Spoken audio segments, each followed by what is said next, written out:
BRS MLC కవిత సొంత party ఏర్పాటుపై ఉత్కంఠ నెలకొంది. తెలంగాణ జాగృతిని పునరుద్ధరించి 11 ప్రాంతాలకు సమన్వయకర్తలను నియమించారు.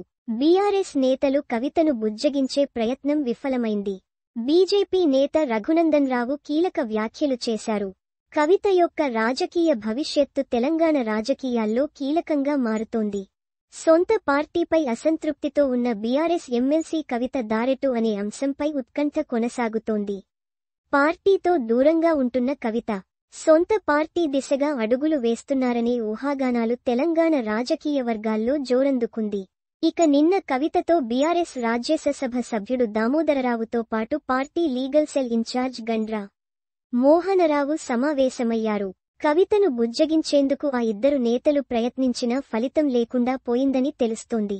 మరోవైపు కవిత వ్యవహారంపై బీజేపీ ఎంపీ రఘునందనరావు కీలక వ్యాఖ్యలు చేశారు. తండ్రి, కూతురి మధ్య మధ్యవర్తులెందుకని ప్రశ్నించారు. జూన్ 2న కవిత కొత్త పార్టీ పెడుతున్నారని, షర్మిల తరహాలో కవిత కూడా పాదయాత్ర చేస్తారని కామెంట్ చేశారు. ఇదిలా ఉంటే తన యాక్షన్ ప్లాన్ అమలు చేసే దిశగా కవిత అడుగులు వేస్తున్నట్టు కనిపిస్తోంది. ఇందులో భాగంగా తెలంగాణ జాగృతికి సంబంధించి 11 ఏరియాలకు కోఆర్డినేటర్లను నియమించారు.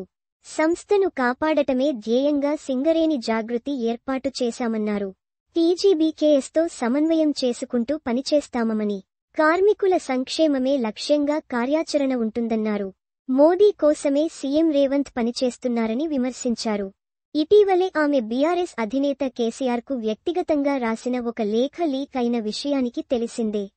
దానిపై కవిత స్పందిస్తూ తన లేఖ ఎలా లీక్ అయింది అంటూ ప్రశ్నించారు.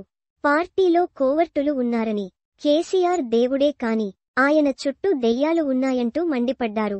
కవిత లేఖపై బీఆర్ఎస్ వర్కింగ్ ప్రెసిడెంట్ కేటీఆర్ కూడా పరోక్షంగా స్పందించిన విషయానికి తెలిసిందే.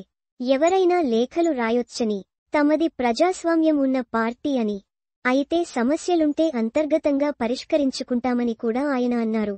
మరిన్ని తెలంగాణ వార్తల కోసం ఇక్కడ క్లిక్ చేయండి.